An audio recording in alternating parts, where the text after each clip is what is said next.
Welcome to an unplanned and unexpected video, one that must exist at this moment because Microsoft just dropped a bombshell of a news. The company has announced that it will continue its efforts to purchase the entirety of the video gaming industry by revealing that it will soon gobble up Activision-Blizzard. This is after it has already purchased Bethesda and a whole bunch of other studios, smaller ones that are now all part of Microsoft. Stuff like inXile and Obsidian and many more. This is by far the biggest purchase in the history of the video gaming industry. I remember just 14 years ago when Activision bought Blizzard, we thought 1.7 billion was a lot. The number that Microsoft will end up paying for Activision Blizzard is $68.7 billion.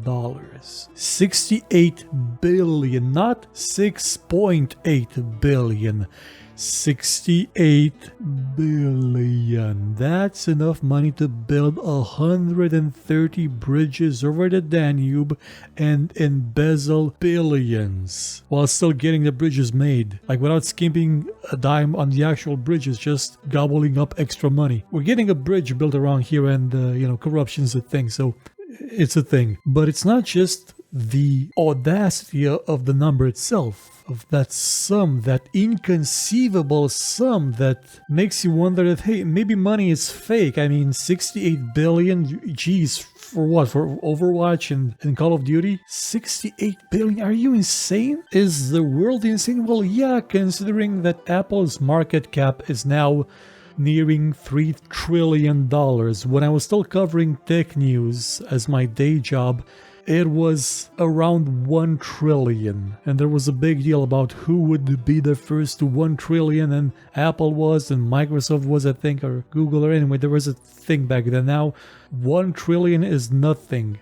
People say, stupid people say that inflation is caused by poor people getting free money. No, it's caused by stuff like this. This is inflation, people. This is why your money's worthless. But anywho, getting back to Microsoft and Activision Blizzard. Why did Microsoft do this? Well, it did this because there's about 25 million people paying for its games box, X Pass, Windows 4 Play games subscription thing, and that is constant recurring revenue. When you have constant recurring revenue, your shareholders are quite happy because they have a constant stream of money. That's how things work. It doesn't matter if you have a lot of money at one point because you made a killer product and made all the money in the world. Shareholders want the ability to unload their shares for massive profit, and they can only do that if your company is seen raking in the dough constantly. And a subscription service, that's a jackpot, especially when you put everything on the subscription service. Even if it costs you nearly 70 billion, yes, I just glanced over 2 billion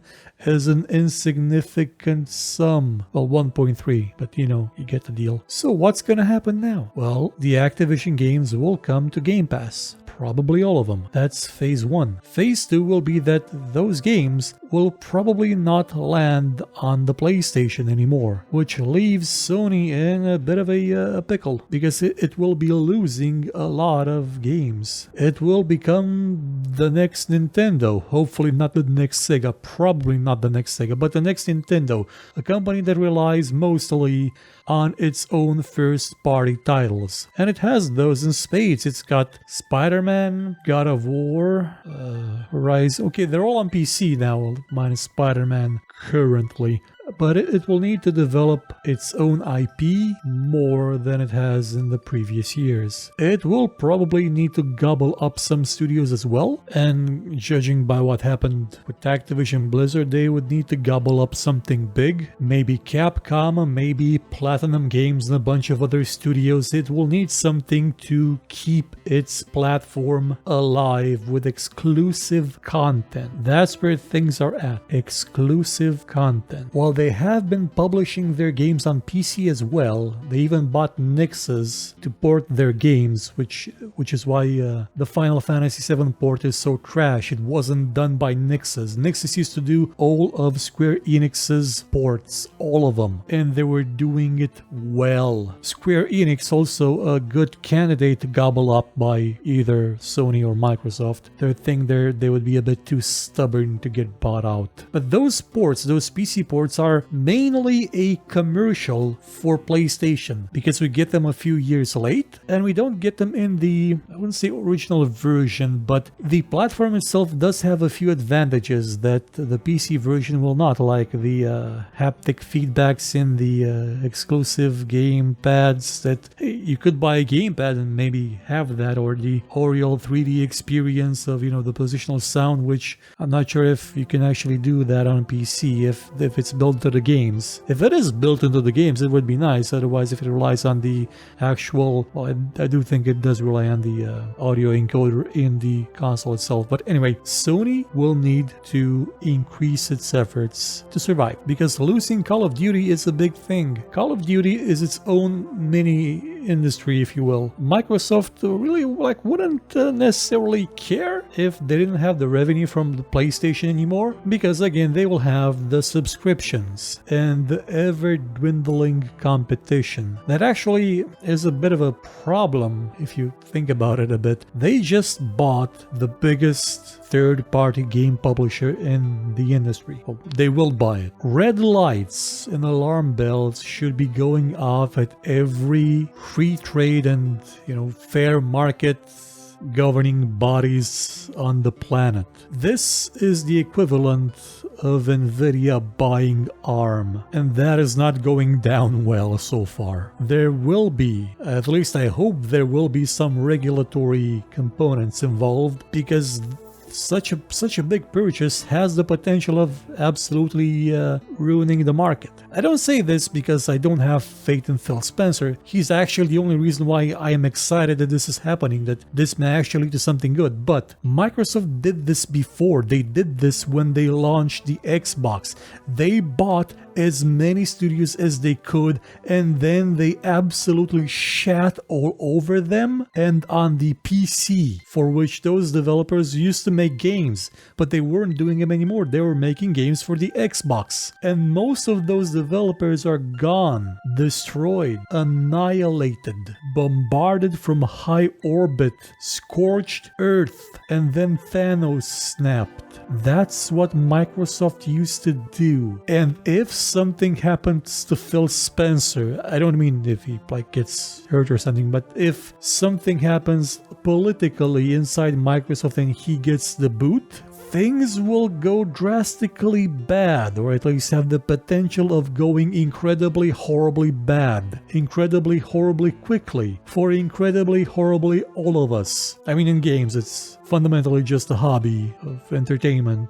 Okay, for many it's their livelihood, but it's not like, you know, the mayor telling you, oh, you can't fix water leaks because we won't give you the approval to dig up the roads. Yes, like I said, you're probably poisoning people, but hey, the roads are freshly built, so hands off. Anywho, the potential for damage is there. It is undeniable. And Microsoft going for Activision-Blizzard instead of anything else is a sign that they want as big of a chunk of a pie as possible. They are now effectively the top dog. To put things in perspective, instead of buying Activision-Blizzard, Microsoft could have spent the same money acquiring Electronic Arts, Take-Two, and Ubisoft. All three combined have a lower market cap than Activision-Blizzard, and Microsoft is paying a $5 billion premium over that market cap. Even paying those extra billions over the market cap of those three studios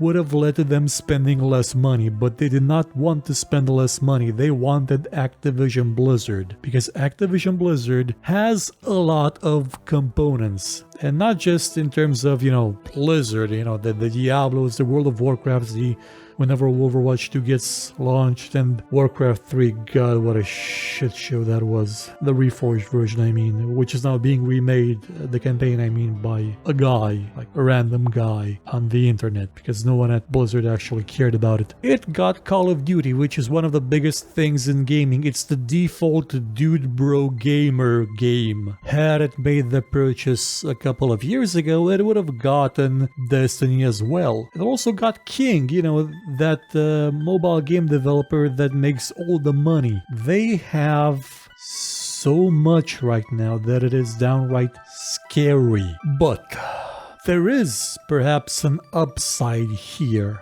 Bobby Kotick is going away. Bobby Kotick is an asshole. He's a shrewd businessman. I mean, you can't really deny that he got Activision basically when it was going bankrupt like 30-something years ago, and he turned it into 68 billion paycheck for him and all the shareholders. Currently, it looks like he's going to leave after the purchase goes through, and he's probably gonna leave with $1 billion. I mean, he's gonna get over 300 million just based on the shares that he has, and being the guy who was in charge of the entire thing when he sold the company for $68 billion, he's gonna go away with at least 1 billion. Somewhere, the character of marketing which I had invented for the new show is crying his heart out because, well, can you just imagine how big a gold-plated jet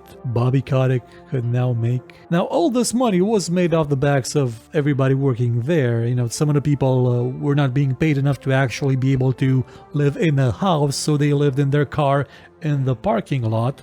And those people get bupkis, nothing. I made a joke on Twitter that, oh yes, the Blizzard employees, they worked hard, they lived in their cars, some of them maybe starved, but it was all worth it now that they sold their company for 68 billion. They're all rich and none of them are getting a dime. That's not how things work. None of them are getting a dime. Oh boy. Corporations are terrible. But with Bobby gone, and hopefully a lot of the leadership at Activision-Blizzard gone, and hopefully more level-headed, not assholes in charge.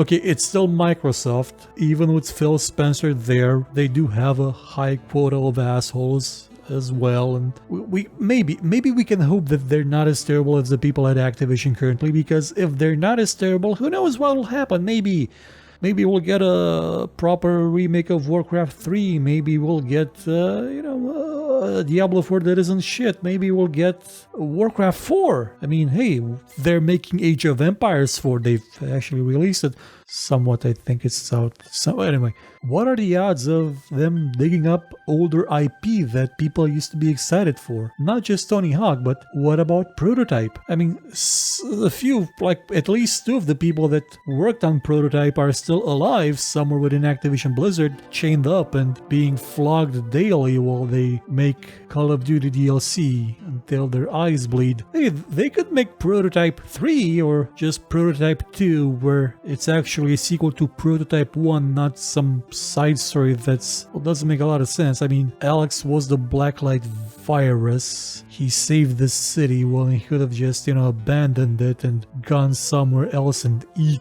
the world. He also was supposed to fight Pariah, which never mentioned again. Pariah was basically the Blacklight virus, but in a natural form. Anyway, enough about Prototype. I do hope they make a sequel, because the first game was amazeballs. It was superb. Phil Spencer, I've tweeted this at you.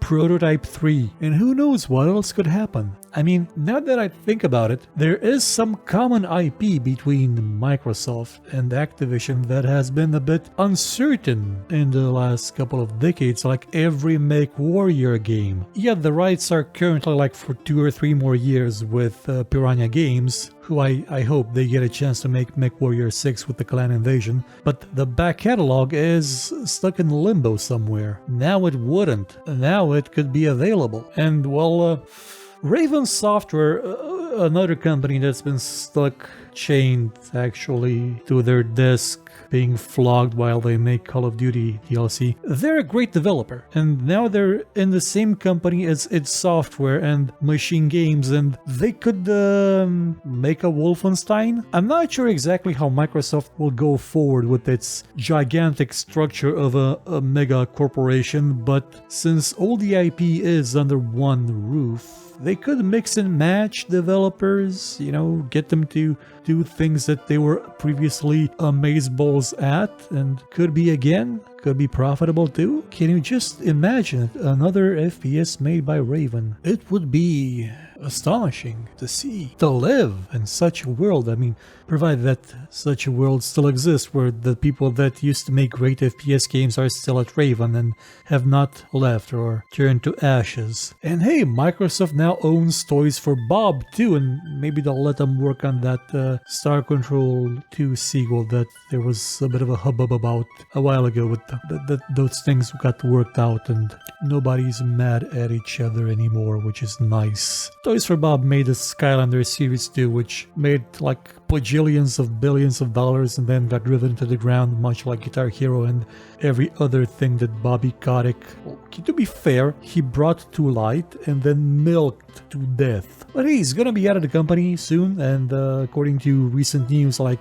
news that showed up a couple of hours before the announcement of this acquisition, a bunch of people got booted from Activision, possibly because Microsoft asked them nicely to get booted and were probably given a lot of money. You know, Activision published Arcanum, and most of the people that made Arcanum are either at Obsidian or at Blizzard. I mean, Leonard Boyarsky was at Blizzard when Diablo 3 was. No, he moved to Obsidian as well, so they're both there, and they could make Arcanum 2, Journey to the Center of Arcanum. I think that's what it was supposed to be. What I'm getting at is that there are so many beautiful possibilities. An infinity of amazing things could happen in the next few years because of this acquisition, as well as an infinity of absolutely terrible things, like games only being available via subscription, which would be a horrible, terrible thing because, you know, once you stop paying the subscription, your game's gone. Since the subscription-based, maybe mods don't work,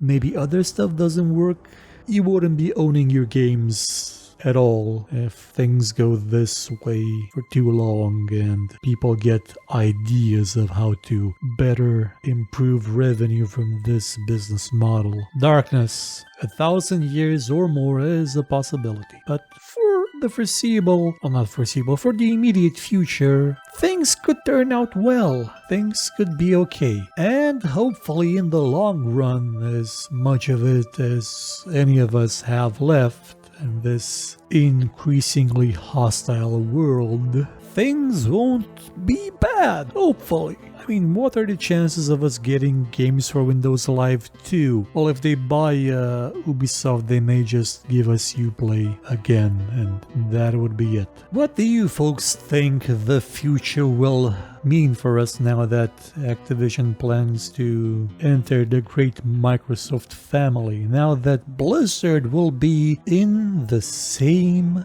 lineup as Obsidian and Bethesda, what's gonna happen? I look forward to your comments. Even if some of them complain that I don't know how to drive in Jeff Crammon's Grand Prix, so that must mean that I never actually played it. It's been 20 goddamn years. Do you want me to be an expert at it still? Goodbye, everybody. Take care. And Bobby, if you're watching this, know that this may very well be my final opportunity to call you a dick.